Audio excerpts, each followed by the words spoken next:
Oi, aqui é o SQS, podcast da Revista Oeste. A gente está mais sério hoje porque a gente está recebendo uma visita ilustre, que é o capitão Guilherme Derrite, que é secretário de Segurança Pública do Estado de São Paulo. Deu a honra de arranjar um tempinho na sua agenda, né? Muito obrigado pela sua presença.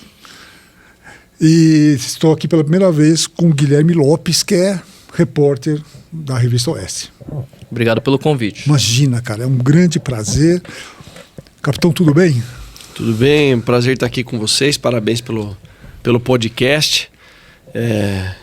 E voltar sempre à Revista Oeste, né? Uma satisfação muito grande. Eu acompanho o trabalho desde a fase embrionária até hoje aí. Contem conosco aí com a nossa transparência para levar informação para quem os assiste. Beleza. Eu queria te fazer uma pergunta meio pessoal. Eu vi uma matéria de um desses jornais isentos, né? Que foi a maior matéria. A gente dá o Google e procura o que saiu. E esse jornal, que é muito isento, ele te descreve, assim, é o novo secretário de Segurança Pública e ele descreve você como quase um serial killer. É um negócio chocante. Eu queria saber, pessoalmente, como você reage a uma situação dessas? Ou você já está acostumado a esse tipo de tratamento? Não, é que as pessoas têm a mania de demonizar o serviço policial de forma geral no Brasil, né? Boa parte da mídia, pelo menos, faz isso. E a realidade de quem trabalhou de verdade nas ruas, né? Um policial de rua, um policial operacional, é que o confronto acaba sendo inevitável no Brasil, em especial no estado de São Paulo. O confronto não é algo que nunca foi desejado por mim, nem por nenhum policial. Eu sempre digo que o confronto ele tem que ser evitado, porque a primeira vítima de qualquer confronto é sempre o policial. É ele que recebe sempre o primeiro disparo em sua direção. E ele reage sempre à injusta agressão. Agora, com relação a isso, principalmente essas matérias sensacionalistas e tal, eu busco ignorar. Assim, eles têm uma posição que acaba escolhendo um lado e eu tô aqui para trabalhar tecnicamente. Aliás, foi por isso que eu fui escolhido. Então, é claro que eu não escondo o meu passado, muito pelo contrário, tenho orgulho de ter sido um policial operacional, de ter estado lá na ponta da linha.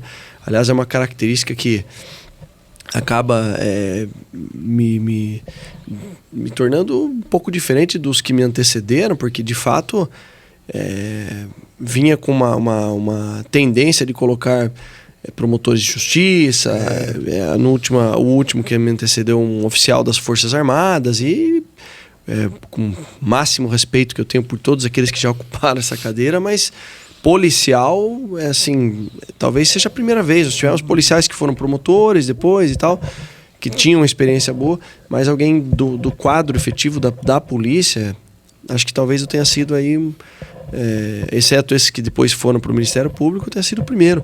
E também trazendo uma conjuntura com o Dr. Nico, né, que é o secretário adjunto, um delegado de polícia extremamente experiente, com mais de 40 anos de serviços prestados na Polícia Civil. Então, quando saem essas matérias, acho que as críticas são vazias, né? Então, não abala só. Porque essa questão de ter tido ocorrências de gravidade no meio histórico policial é uma coisa que é normal para quem trabalha no serviço operacional e não se acovarda quando um crime grave ocorre. Ô secretário, o senhor participou da Rota, né? Trabalhou muito tempo na Rota. Agora, do lado de fora, o que o senhor atribui ao fato de a Rota, especificamente, ter essa fama, né, que é colocada aí por parte da imprensa de ser uma polícia de extermínio? Olhando do lado de fora, o que leva a isso? Essa é uma pequena parcela da imprensa que não conhece o trabalho da Rota. A Rota ela tem ela surge, né? Tem que analisar o contexto histórico. A Rota é uma modalidade de patrulhamento chamada Rondas Ostensivas Tobias de Aguiar, que foi criada em 1970, dentro de uma unidade que já existe desde 1891. Então, o Batalhão Tobias de Aguiar já existia, é um dos primeiros, um dos precursores da então Força Pública, da Polícia Militar. E a Rota ela foi criada num contexto onde os roubos, assaltos a banco, eles começaram a acontecer no final da década de 60, início de 70, quando a guerrilha que era rural passou a ser urbana. Daí criaram uma ronda bancária, que foi o embrião da Rota. Pegaram aquele batalhão da Avenida Tiradentes, justamente por conta da sua localização geográfica e pegaram policiais que já tinham tido experiência nas Forças Armadas, dizendo, olha, precisamos ter uma patrulha especializada agora para enfrentar essa série de roubos, assaltos a bancos e criminosos que que participavam de guerrilhas rurais e passaram a cometer sequestros, assalto a banco, e precisa de um pessoal mais linha de frente. Então, desde o início, escolheram já profissionais um pouco mais vocacionados para esse tipo de ocorrência de gravidade. E aí, como vai chamar essa ronda? Que no início era a ronda bancária. E por que ali na Avenida Tiradentes? Porque as agências bancárias, no final da década de 60 e 70, se concentravam, em sua maioria, no centro de São Paulo. Então era fácil o deslocamento. E aí a rota teve, desde do seu nascimento, foi uma tropa que foi criada para combater o crime efetivamente. E aí é um batalhão que se especializou, um batalhão que existe um treinamento rigoroso, um critério de seleção extremamente rigoroso e é posto sempre em situações extremamente críticas, né? Tem alguma comparação com o BOPE do Rio? Eles, na verdade, lá no Rio de Janeiro, vieram aqui para entender como que a gente fazia a modalidade de patrulhamento tático urbano, porque o BOPE ele tem uma outra especialidade, né? Que é conduta de patrulha em local de alto risco, ou seja, morro. As famosas favelas cariocas, né? Eu falo favela, não é no tom pejorativo, porque eles mesmos têm a comunidade das favelas lá, enfim. Mas lá é diferente, a geografia, o que eles enfrentam lá é bem diferente. Em determinado momento, eu até estava na rota como tenente, em 2011 ou 2012, um grupo de oficiais do choque vieram para cá, para São Paulo, para entender como que a rota fazia, como que era o patrulhamento tático urbano, né? Um patrulhamento para prevenir que os roubos aconteçam ou para combater sequestro relâmpago. E eles são um pouco diferentes. O que aqui em São Paulo, que mais ou menos faz lá no BOPE do Rio de Janeiro, é o nosso COI, que é o Comando de Operações Especiais, os caveiras aqui do Batalhão de Operações Especiais. Mas tem também uma certa similaridade com a rota. É mais a questão da fama da população. E vejam vocês, respondendo a pergunta do Guilherme, né? Alguns jornalistas ou órgãos da imprensa que tentam taxar os policiais de rota como truculentos. Na rota a gente tem um lema. Eu falo a gente tem porque eu me sinto ainda... mas enfim, existe um lema na rota, que ou você prende um bandido ou ganha um amigo numa abordagem de uma intervenção policial, justamente pela qualidade, pela educação que o policial da rota ele tem com a população a partir do momento que identifica que não é um criminoso. E mesmo sendo um criminoso, ele atua no estrito cumprimento do dever legal, ou seja, de acordo com o que a lei determina, do que a lei dentro dos limites da lei. Então o policial de rota é uma pessoa extremamente educada, vocacionada, ele está pronto para ajudar uma senhora a atravessar a rua ou combater um roubo a banco em andamento. Então, esses argumentos aí da imprensa, a gente entende, mas o que prova que nós estamos no caminho certo é a aceitação da população. Só não gosta da rota quem é bandido.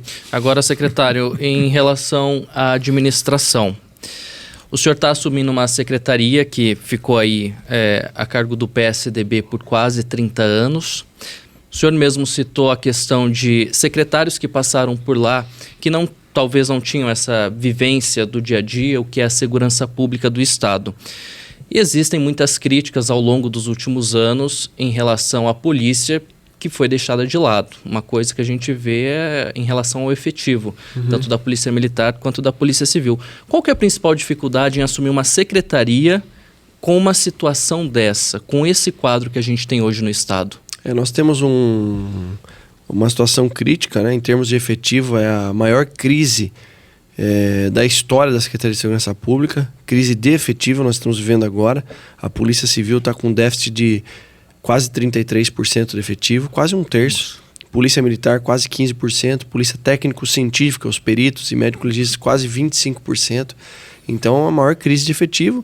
Por isso, nós apresentamos para o governador um pacote emergencial para que a gente possa abrir editais de concurso simultâneos para completar os quadros, porque senão vai ser muito difícil a gente apresentar os resultados desejados. Fora isso, a gente está herdando também uma tropa que um pouco emocionalmente desgastada, sem aquele ânimo, aquela motivação de fazer a diferença como sempre fez. Para isso a gente precisa de um pacote de valorização. Quando falo em valorização é focar no homem, no policial, principalmente naquele que está lá A gente fala informalmente carregando o piano, né? Ou seja, o cara que está atendendo a ocorrência lá na rua. E quando se fala em valorização, óbvio que busca-se uma recomposição salarial em primeiro lugar. Até porque o policial de São Paulo é um dos que menos recebem no Brasil, né? Exatamente. E é uma coisa que isso precisa ser colocado de maneira transparente. Como que pode o Estado mais rico pagar um dos piores salários? E esse reajuste vai ser possível? Vai. A gente está estudando, já tem um grupo dentro da secretaria já focado que só estudando recomposição salarial. É claro que não vai ser da noite pro dia, por óbvio, né? Mas nós vamos ter aí ao longo dos 4 anos, paulatinamente, é a busca nossa, é o objetivo principal. Recomposição salarial, plano de carreira bem definido, gerar estímulos para que os policiais progridam na carreira. Hoje o policial, em regra, não tem. O policial que trabalha lá em Araçatuba, ele não tem estímulo para vir fazer escola de sargento aqui em São Paulo, porque ele vai demorar anos para voltar para a região dele, porque ele vai ter uma defasagem salarial no período que ele está fazendo escola. Então, o que nós queremos no final das contas, além da recomposição salarial, é fazer com que o fluxo de carreira, o plano de carreira seja melhor. A carga horária de trabalho, algumas ações de comando de ambas as polícias, né, da Polícia Civil e da Polícia Militar, também estão sendo estudadas pelos seus respectivos líderes, aí, comandantes. Nós já demos um sinal muito claro quando eu escolhi, primeiro, a escolha do Nico para ser o secretário adjunto. Acho que foi uma composição ideal para evitar que, não, mas o Derrite era policial militar, como que vai ficar com a Polícia Civil? Eu estou muito bem com a Polícia Civil. Até porque houve essa crítica, né, da escolha de um policial militar para assumir a Secretaria de Segurança Pública. Houve por parte daqueles que não fazem parte do processo, da imprensa, de um ou outro que achou que ia ter algum ruído, muito pelo contrário. Se você conversar com a maioria, óbvio que não tem a pretensão de agradar todo mundo, mas por óbvio, a maioria dos policiais está feliz, até porque tantos policiais civis, militares ou técnicos científicos já me viam como representante deles enquanto parlamentar.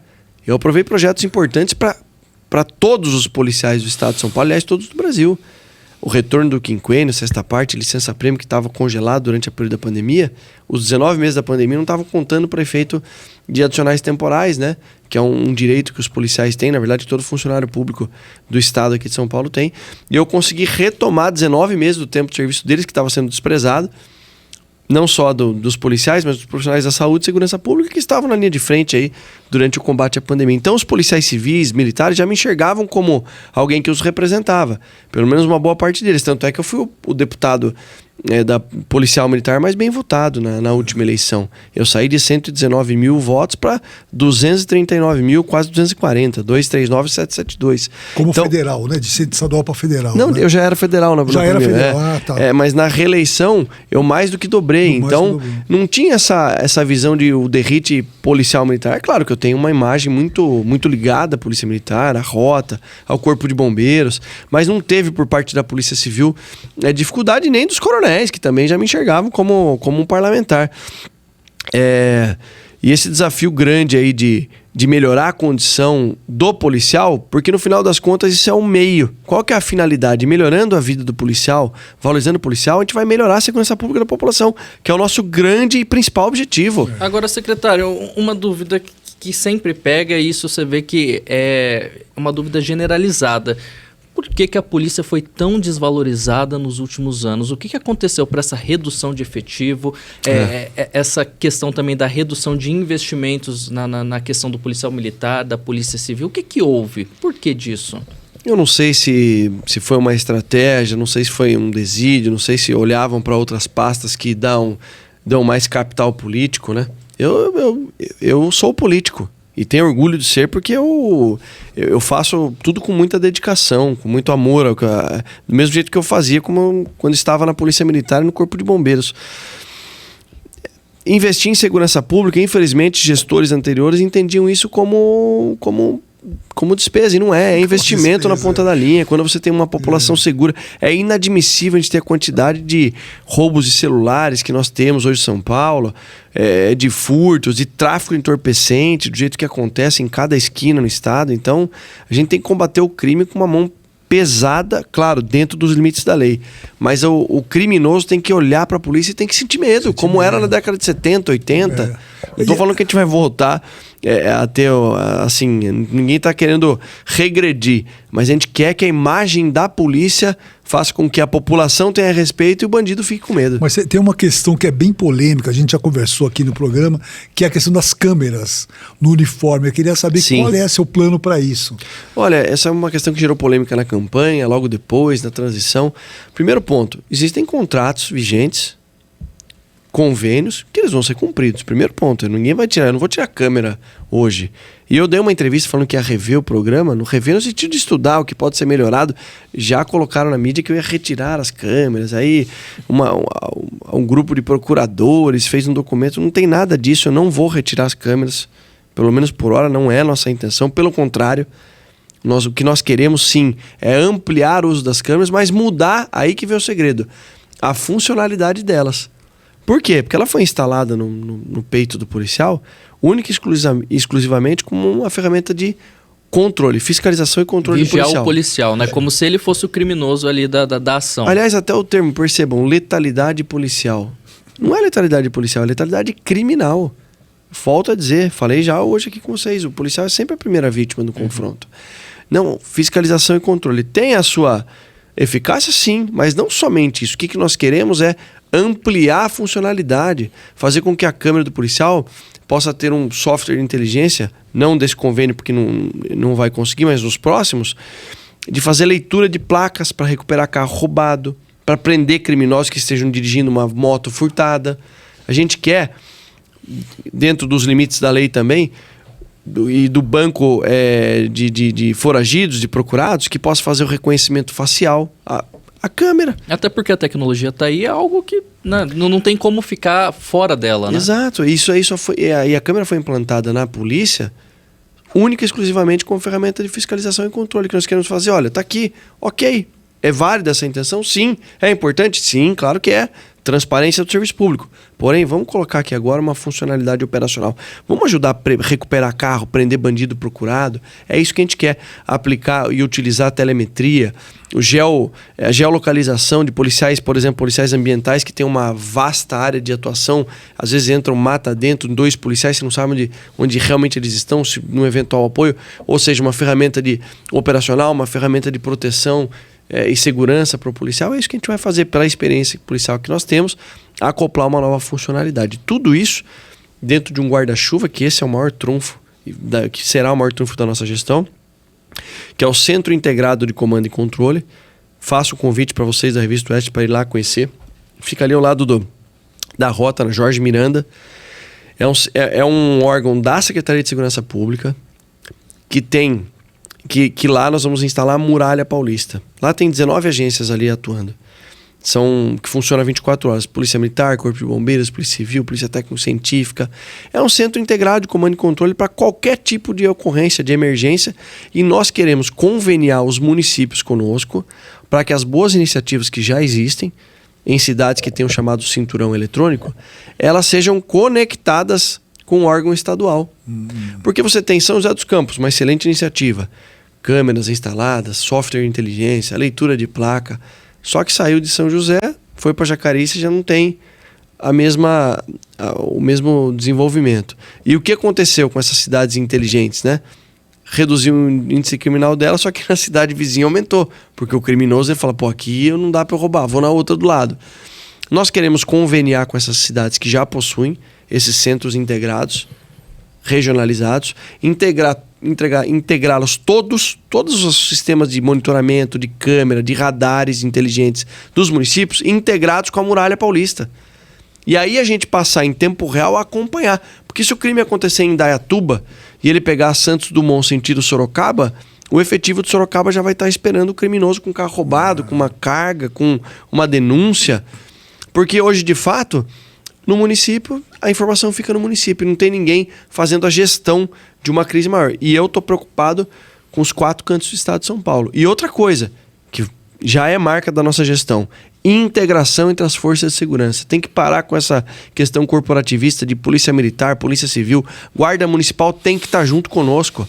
Porque no final das contas não interessa para a vítima se quem vai realizar a prisão é o policial militar da rota, é da rodoviária, do BAEP, se é o policial civil, se são os nossos irmãos de farda azul marinho, da guarda municipal. O que importa é que o nosso inimigo é o bandido e que ele seja preso por algum agente de segurança. Agora... Não, só uma coisa, eu entrevistei uma vez uma policial, eu não sei como é que o nome certo, é tipo o CSI brasileiro, daqui de São Paulo, é a polícia científica. É a polícia técnico-científica. Técnico-científica, e eu fiquei impressionado com a precariedade mesmo, ela era uma heroína, ela fazia tudo praticamente sozinha, né? Isso vai ser incrementado também? Não, olha, e uma coisa a gente tem que reconhecer na última gestão, houve um investimento por parte de equipamento na polícia técnico-científica muito grande, então você tem...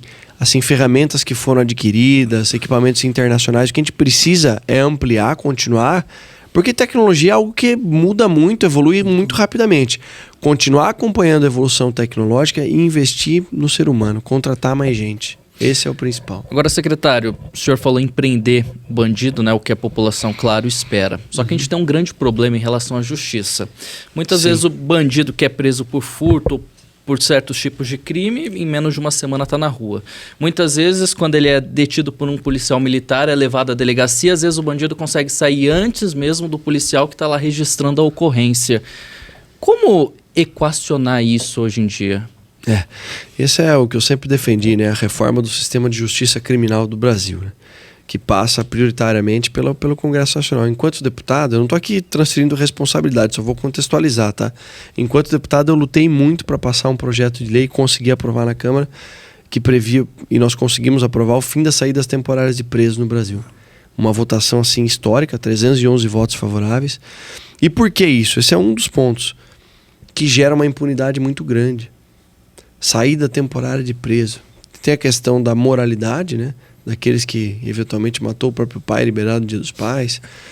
Então essa reforma do sistema de justiça criminal é mais do que necessária. Só que essa reforma ela passa pelo Congresso Nacional, que tem a maior responsabilidade, e passa pelas polícias. E aí agora no Executivo é minha missão. Ter uma polícia forte, uma polícia integrada, uma polícia que use ferramentas de inteligência, falei aqui da Muralha Paulista, e uma polícia resolutiva. Para isso, da nossa parte não vai faltar empenho, dedicação e resultado. Agora, de fato, é constrangedor se ver um policial prender, às vezes, pela 15ª vez um criminoso e a nossa legislação, eu não digo justiça, né, mas a legislação acabar fornecendo ferramentas para que ele responda em liberdade ou para que ele não seja preso. Nós temos no estado de São Paulo mais de 350 mil condenados, olha só, 350 mil condenados cumprindo pena em regime aberto. Que pena que o criminoso cumpre em regime aberto? Não cumpre pena nenhuma. Ele está à vontade. Sem tornozeleira, nada? Nada. Aí é que está. Ótimo questionamento. Que nós tivemos um projeto piloto lá na região do Sertãozinho, chamado Projeto Vida, que fez com que o policial militar, olha como a inteligência integrada é o segredo do sucesso. O policial militar, ele patrulha determinada área, ele não pega a viatura e sai andando para onde ele quer. Existe um planejamento operacional. Olha, você policial, vamos supor que nós fôssemos aqui uma dupla aqui, ó, Guilherme, é você. Em determinado batalhão, olha, de tal e tal hora está acontecendo o crime de furto, de tal e tal hora naquele outro bairro, naquela outra rua tem o crime de roubo de celular, a gente precisa coibir. Então o nosso patrulhamento vai sendo direcionado de acordo com o planejamento operacional e a utilização de ferramentas de inteligência. Lá em Sertãozinho eles colocaram quais eram os condenados em regime aberto, que estavam cumprindo pena em regime aberto, no itinerário, nos bairros onde determinadas viaturas patrulhavam, para que houvesse algum tipo de fiscalização do Estado, porque não existe. O Poder Judiciário, né, através do juiz corregedor, que fiscaliza, mas não tem braço para 350 mil condenados só no Estado de São Paulo. E o policial militar começou aí. Aí começou a encontrar o condenado que era para estar em casa após as 8 horas da noite no boteco. Me permitam falar informalmente aqui. O senhor que me falou que era para falar mesmo. Informalmente. Então tava no boteco. Aqui tá liberado. Pegou um outro cara lá próximo a um ponto de venda de entorpecente. Pegou um outro portando um entorpecente em pequena quantidade e começou a registrar. Registrou tudo BO eletrônico, registrou, notificou direto para o Poder Judiciário. O que o Judiciário, o juiz de lá, isso é um projeto piloto, tá? Regrediu o regime desses condenados que estavam cumprindo em regime aberto. Então ele saiu do aberto para o semi-aberto. Voltou a ter que dormir na prisão. Outros, se forem pegos novamente, regime fechado. Isso fez com que o índice de reentrada no sistema prisional, que no estado de São Paulo hoje é de cerca de 68%, quase 70% dos presos que saem do presídio voltam para o presídio, fez com que na região do Sertãozinho fosse reduzido para menos de 9%. A gente, peraí, essa é uma ótima iniciativa. Qual que é a nossa ideia agora? É ampliar para todo o estado. Para isso, precisa da parceria com o Poder Judiciário, para que a gente empodere o nosso policial na ponta da linha para fazer essa fiscalização. Afinal de contas, se esse cara deixar de cometer crime, é a população que vai sair ganhando. Tivemos também uma pesquisa feita pelos capitães da Polícia Militar que fazem um mestrado profissional, né? O capitão, para ser promovido a oficial superior, tem que fazer um mestrado e para ser promovido a coronel, um doutorado. Os capitães fizeram uma pesquisa para ver, para ter um diagnóstico das prisões que são feitas pela polícia. Pegaram o dia 8 de abril de 2021 e no total de quase 200 prisões em flagrante, 47% eram criminosos que deveriam estar sob a tutela do Estado. Ou estava no regime semiaberto, ou era procurado pela justiça. Quanto? Ou 47%? 47%. Eles Fica a sensação de enxugar gelo, né? É a certeza de enxugar gelo. Eles acharam um número muito absurdo e fizeram uma contraprova no mesmo ano de 21. Esse foi dia 8 de abril, pegaram o dia 5 de agosto.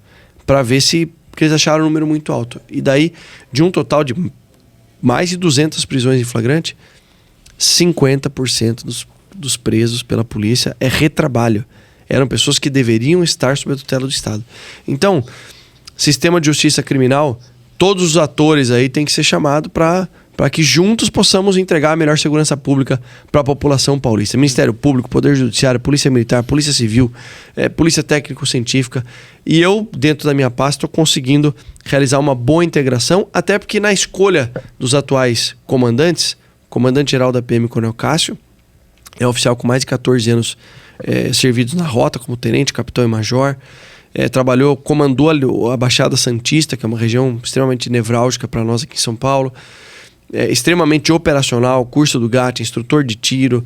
O doutor Arthur Diel, delegado-geral da Polícia Civil, poxa, ele era o atual diretor do DOP, foi do GER, foi do Garra, piloto de helicóptero, extremamente operacional, formado na SWAT em Miami. Então, a gente dá um sinal claro de que a gente quer uma polícia operacional e abaixo deles, aí eu deixei a critério deles as escolhas técnicas para que a gente possa entregar o melhor resultado possível. Agora, você citou a questão do legislativo, né? A aprovação do projeto da saída temporária. Eu lembro que a gente conversou em agosto, havia ali um entendimento e até uma força da sua parte para tentar aprovar esse projeto no Senado o quanto antes mesmo das eleições, que a gente sabia que depois disso não ia para frente. E o projeto está lá ainda, não saiu do Senado, está parado. Como que faz? É o nosso Senado Federal, né? A gente tem que conversar, não tem outro jeito. Política é articulação, é conversa, é diálogo. A pressão da população ajuda muito. Pode ter certeza que uma coisa que político tem medo é pressão popular. Na rede social, pessoalmente. Porque ao longo dos 4 anos do meu mandato como deputado federal, de cada 100 pessoas que eu conversava, não é brincadeira, as 100 eram contra a saída temporária. Então não tem uma... Tanto é que no meu discurso no dia da aprovação eu falei, hoje é um dos poucos dias em que fazemos jus a sermos de fato chamados de representantes do povo aqui na Câmara dos Deputados. Porque nós representamos o povo e o povo não admite, não tolera esse benefício que quando fala, não, mas é importante para ressocialização. É imoral e não se sustenta tecnicamente. Quando o criminoso ele sai, um outro estudo feito também na polícia, o número de crimes aumenta demasiadamente naquele período da saída temporária. E muitos não voltam, né? Aí eles falam assim, não, mas o percentual que não volta é muito pouco. É menos de 10%. 10% de 35 mil são 3.500 criminosos que não voltam para o sistema prisional e fazem um estrago gigantesco na segurança pública, às vezes na vida de famílias, com morte, com latrocínios, com estupros, com crimes bárbaros. Então, aquele dia foi um dia emblemático porque nós conseguimos aprovar. Agora o Senado tem que fazer o papel dele também, né? Não estou aqui para criticar os senadores, mas da nossa parte vai haver sim. E claro, sempre pedindo o apoio do governador Tarcísio para que também nos ajude. Afinal de contas, nós temos 3 senadores aqui no estado de São Paulo, que eles possam levar adiante. O senador Marcos Pontes, desde o início, se mostrou favorável a dar prosseguimento nesse tema lá no Senado, e é um tema que, sim, não sofreu resistência lá na Câmara. A aprovação do projeto foi a aprovação maior do que de PEC. Você é de Sorocaba. Sou. Você torce pro São Bento? Esporte Clube São Bento Sorocaba. Quando as pessoas me perguntam que time que você torce, ô Derrite, eu falo, eu torço pro São Bento. Depois eu torço pro Palmeiras. Eu fui ver o jogo dos dois agora e o São Bento deu trabalho. Foi 0-0, né? 0-0 e olha, o São Bento me surpreendeu. Assim, sabe que bem. O São Bento, na década de 60, tinha os clássicos do São Bento quando o Pelé já foi jogar lá em Sorocaba. O São Bento é histórico. Só que como todo time do interior sofre, né, com falta de estrutura, enfim. Mas para nós o São Bento tá na primeira divisão do Paulista de novo, aí é motivo de muita alegria. E parabéns por torcer pro Palmeiras, porque é o melhor. Aliás, você que torce para qualquer time, não se esqueça, a OS vive de assinatura. Você assina a OS? Eu acho que eu sou assinante desde o início, viu? É mesmo? Eu tenho um respeito muito grande por profissionais que trabalharam desde a formação aqui. Tenho contato até hoje com o Silvio Navarro, são pessoas que fazem com que a Oeste tenha o nosso respeito, a nossa admiração. Claro que não exime de eventuais falhas da nossa parte, de críticas. Eu sei que as críticas serão pro bem da população, mas a Oeste realmente, desde o início, eu acompanho o trabalho de vocês. O secretário, eu tenho uma dúvida em relação à junção do trabalho ali junto ao governo federal. A gente tem um ministro da Justiça e Segurança Pública, o Flávio Dino, e a gente sabe que são ideologias ali diferentes. Como converger esse trabalho? A segurança pública não tem ideologia, tem que ser técnico, né? É um trabalho de cooperação de ambas as partes. Tanto eles precisam do apoio nosso, nós do Ministério. É algo institucional. Acho que, como políticos já um pouco experientes que somos, né? Isso é completamente superado. A questão ideológica fica deixada de lado, né? Cada um sabe a linha de pensamento, o que cada um pensa de valores morais e culturais. Agora, a questão da segurança pública tem que haver uma parceria, uma colaboração. Tanto é que o primeiro ato meu como secretário foi assinar e solicitar a assinatura do convênio com a base Cortex, que é uma base do Ministério da Justiça e Segurança Pública, criada no governo anterior, né? Que disponibiliza acesso a uma série de bancos de dados, de placas de veículos, de CPFs, enfim, para que a gente possa acompanhar, saber se a pessoa é procurada pela justiça, porque tem lá o Banco Nacional de Mandados de Prisão. Então, da minha parte, vai haver um trabalho institucional, um trabalho técnico de cooperação. A gente oferece nesse convênio o acesso ao Detecta, nosso aqui de São Paulo. O secretário nacional de Segurança Pública também é um ex-deputado federal, foi deputado na última legislatura comigo lá, apesar de eu não ter tido muito contato com ele. Então, da minha parte, é super tranquilo, é institucional, né? Entendi. Agora, Dagon, a gente tem um problema muito grande aqui em São Paulo, acho que não só em São Paulo, mas do país todo, que pelo menos aqui já virou epidemia, né? Que é a questão de roubos de celulares, roubos e furtos, né? Aqui na Avenida Paulista, enquanto a gente está falando aqui, eu acho que uns 3 já devem ter sido furtados ou roubados, né? Eu moro aqui na região, uma coisa que eu percebi aí nas últimas 2 semanas, pelo menos, foi a intensificação do policiamento, principalmente o policiamento de moto. É uma coisa que poucas vezes a gente via por aqui. Foi uma determinação nossa, uma orientação, assim, eu gosto de falar assim, né? Porque os criminosos que roubam o celular aqui na Paulista, muitas vezes eles estão de bicicleta. Roubam e correm, desce aqui umas ruas. A gangue da bicicleta, né? E agora com a motocicleta aqui, inclusive operações com a Rocan do 2º Batalhão de Choque também, além do batalhão territorial. Nós vamos ter viaturas da Rota rodando aqui, principalmente nos horários de maior vulnerabilidade, de entrada e saída de pessoas, no final do expediente aqui, quando as pessoas estão saindo do serviço. Já conversei com o comandante da Polícia Militar, o Coronel Cássio, solicitando que as viaturas de rota passem a patrulhar. A rota tem que estar onde tem, assim, onde há um crime de maior gravidade. Mas é bom que passe aqui de vez em quando, porque já mostra para aqueles que estão querendo cometer o crime, aqui não, porque se você cometer o crime, você vai ser preso pela polícia.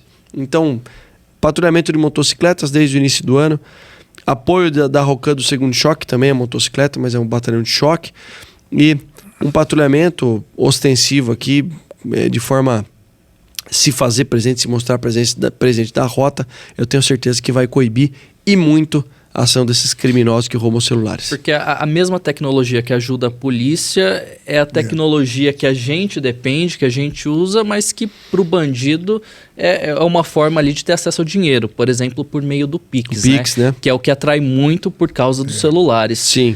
E eu imagino que seja uma discussão que não envolve só a polícia, mas instituições bancárias também, né? Sim, importante. Como resolver isso, né? A gente tem uma reunião, a gente já provocou a FEBRABAN para chamar as instituições bancárias para esse debate. Vai ser provavelmente lá no CICC, que é o Centro Integrado de Comando e Controle, onde a Muralha Paulista funciona.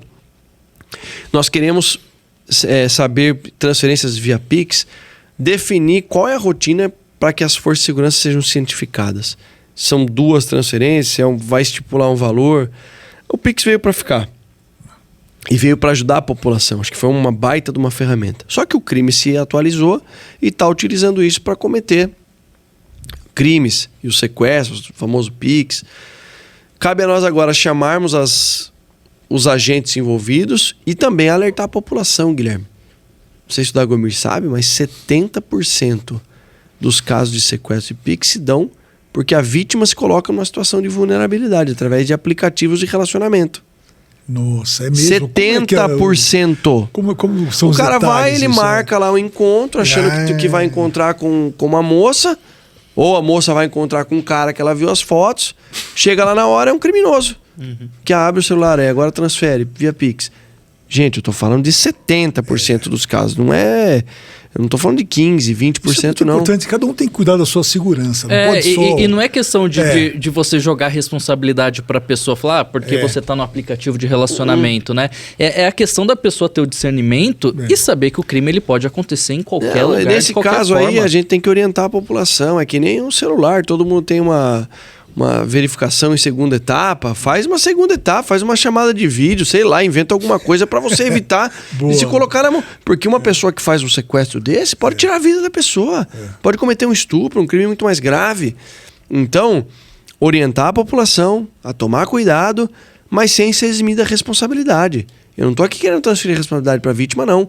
Nós vamos chamar as instituições bancárias, vamos ajustar detalhes, vamos estipular quais são os padrões para que a gente seja cientificado imediatamente, para que isso caia lá na Muralha Paulista e o policial militar mais próximo da região de onde está vindo, se a gente conseguir através do e-mail, do celular, localizar. São essas as tratativas que a gente está querendo acoplar para poder ter um combate efetivo aí à criminalidade, e a criminalidade que se adaptou e está usando o Pix aí para cometer esses delitos. Qual que é o principal de problema de segurança do Estado? É uma coisa que aparece pouco, tá? Mas é o tráfico de drogas, infelizmente, é o que movimenta o maior volume de arrecadação do crime organizado. Então nós vamos trabalhar forte para a asfixia financeira do crime organizado. Então, o crime organizado hoje, que fomenta uma economia ilícita de bilhões de reais, a gente vai pegar pesado, nós já estamos, né? Algumas prisões aí de elementos que eram considerados importantes na hierarquia do crime organizado já foram presos por nós, que a gente não está divulgando de maneira estratégica. Alguns, inclusive um que estava entre os 16 mais perigosos, aí foi preso pela Polícia Militar numa operação de inteligência. Da semana passada, né? Acho que foi semana retrasada, né? Isso, Retrasada. Então, a polícia está atuando. Na semana passada teve uma outra intervenção, inclusive já utilizando a Muralha Paulista pelo sistema Detecta, de uma quadrilha que iria realizar um roubo à residência. Foi detectado, 3 foram presos, outros 3 infelizmente decidiram resistir à prisão e atiraram os policiais. Houve um confronto que não é o nosso objetivo, não é o nosso desejo, mas a polícia está atuando. E o trabalho de inteligência policial, integração entre as forças policiais, Polícia Civil, Militar e Técnico-Científica, e o uso da tecnologia para alguns determinados pontos, a asfixia financeira, por exemplo. O crime organizado que lucra muito dinheiro com a venda de drogas, ele vai ter que lavar esse dinheiro para utilizar. Então é aí que entra o trabalho de inteligência. É aí que a gente vai asfixiar financeiramente os criminosos. E o tráfico tem esse problema porque em São Paulo tem a rota que é utilizada pelos traficantes ali no Centro-Oeste Paulista, né? Eles que vêm do Mato Grosso do Sul, do Paraná. tem o Porto de Santos, né, que os bandidos aí tentam usar muito para mandar droga para fora do país. Então você vê que São Paulo é um estado estratégico aí utilizado por esses traficantes, né? É porque como existe uma infraestrutura de logística lícita, né, bem estruturada, o mercado ilícito também se aproveita dessa infraestrutura. Agora cabe a nós coibirmos, combatermos isso. Tanto é que os índices de apreensão de droga da nossa valorosa polícia rodoviária vem aumentando. O trabalho que o DENARC vem fazendo, na figura, se eu não me engano, do Dr. Saeg, que está lá agora como o diretor do DENARC, é um trabalho assim que ele saiu de alguns quilos de droga para toneladas de drogas apreendidas. Porque nós escolhemos pessoas técnicas para as respectivas funções chaves dentro da Polícia Militar, da Polícia Civil e da Técnico-Científica. Uma pergunta assim, por exemplo, eu sou, Deus me livre, sou assaltado agora na Paulista. Disca 190, né? Existe alguma ideia de vocês para criar um aplicativo que seja mais prático? Alguma coisa que você possa, pelo aplicativo, fazer sua denúncia? Ou já existe isso, eu não sei também? Assim, existe sim. Hoje é uma denúncia, via de regra, é por 190, a chamada, né, emergência.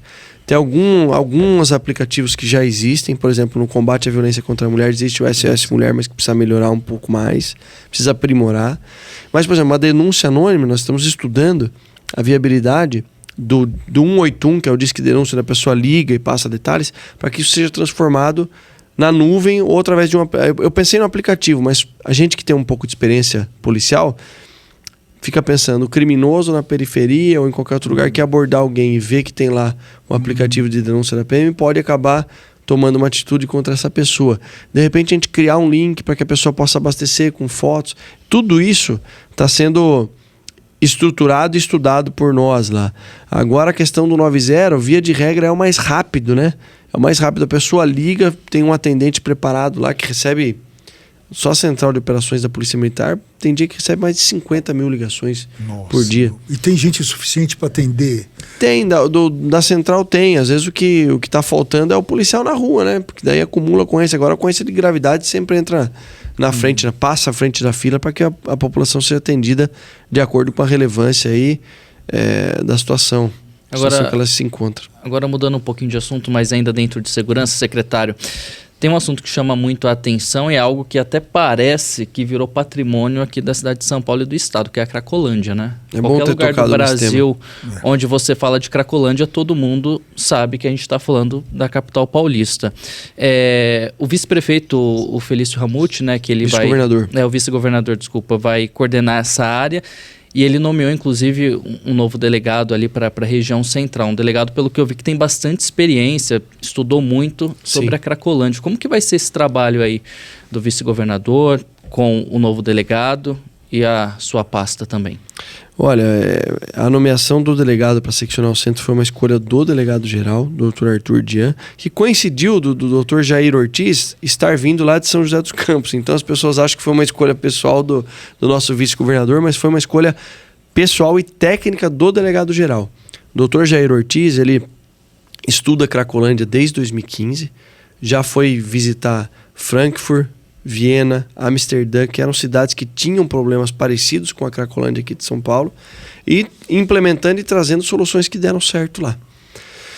Nós já tivemos algumas reuniões, está todo mundo empolgado, na certeza de que não é um trabalho único e exclusivamente de segurança pública. Acho que o governador acertou em colocar o vice-governador Felício Ramute para ser o coordenador dos trabalhos, justamente por ter ele acima e a Secretaria de Segurança Pública com missões pré-estabelecidas, combater o tráfico de drogas, identificar os traficantes, evitar que a droga chegue até o local, prender pessoas que são criminosos que ficam ali no meio dos usuários de drogas, separar quem é usuário, quem é morador de rua e quem é criminoso. Isso é importante também. Então é trabalho de polícia isso.